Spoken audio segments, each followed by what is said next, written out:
Shout out today to a YouTuber who's making quite a splash regarding medical and health advice, Dr. Goobie. Check out Goobie and Doobie. Dr. Goobie is a well established neurosurgeon who has stopped out his career at this point and is spending his time, I think, would suggest basically taking a good look at mental health and holistic health. Anyway, credit to him for calling out a study in one of his recent YouTube posts, a study called Dietary Carbohydrate Intake and Mortality, a prospective cohort study and meta-analysis. Interesting here, this study was looking at, carbs, are they good or bad? I did a prior video, you're going to be in keto and carbs, you're going to be, carnivore and carbs. There's a real debate going on right now in health and diet regarding what's best for your life. Well, this study, interesting, is called a meta-analysis, but they actually took data from 15,428 respondents who had done surveys on their dietary intake. Okay, and what they tried to do here is then isolate for carbohydrate intake and longevity of life.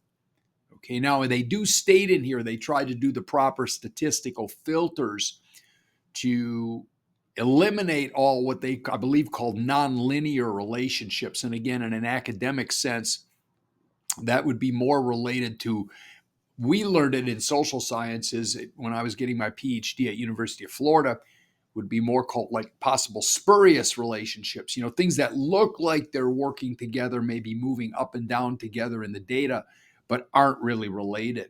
Okay, so they claim they filtered all that, but nonetheless, interesting outcomes in the study. Okay, and I'm trying to try my little draw to here, but they called it basically a U-curve response.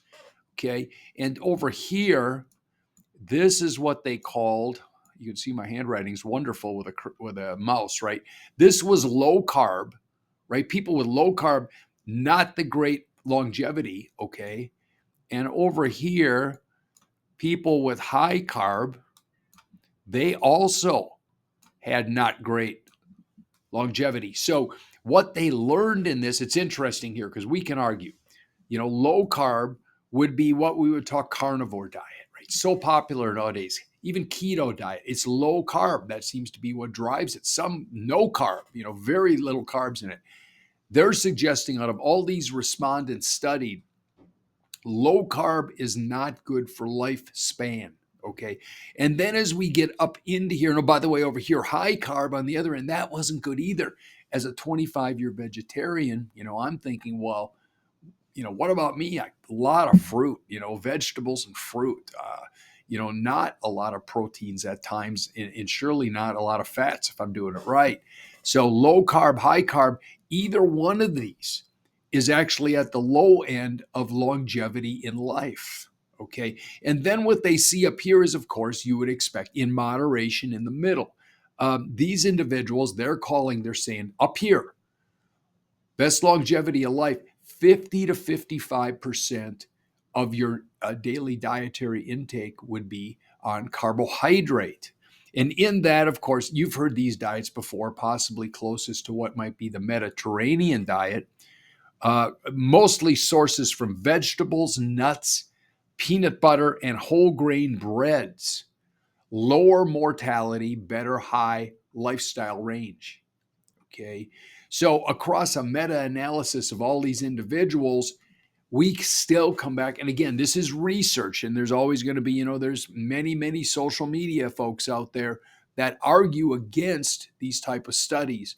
But in the end, and Dr. Goobie would profess this also, it seems to be best to go back to what some of the scientific data can tell us. Okay. And then the good news is you can read for yourself. I've got the study printed out here and I've been going through it, but interesting to note that is the conclusion. Now, one other interesting point here. They talked about some dietary calorie maxes in these respondents in this study. And the individuals included, I think this was really high caloric intake. They chose men that were no greater than 4,200 calories a day. That in my opinion, big. And then for women, females no more than 3,600 calories a day. So I'd suggest, once again, if that was the highest range, there's a lot of individuals potentially that had, pretty high calorie diets. Okay. And again, if most of us are looking at weight loss, that seems to be the big driver for many. And of course, health markers. Now, we'd have to consider high calories with low carb, or what I would call high range calories with high carb. That might even have more detrimental effect. Okay. So thanks again to Dr. Goobie. Check out Goobie and Doobie. And great study here to look at. Again, leave you with one last thing. We know on social media, many people are professing many things. And as I stated in some of my other videos, I believe my philosophy is you have to self-negotiate. Okay, what is most important to you? Have you looked at the research? Have you done your own discernment on what is best for you? Because I will argue again and again, as I wrote in my book, Mind Over Diet, if you self-negotiate and understand on your own volition and own your own information, you'll be much more likely to sustain the plan you want to develop. Okay. Not what others tell you to do, not what you see on the latest social media with the highest traffic, but the research, looking at research projects like Dr. Goobie recommends, and then think for yourself. Low carb, high carb, what's it going to be for you?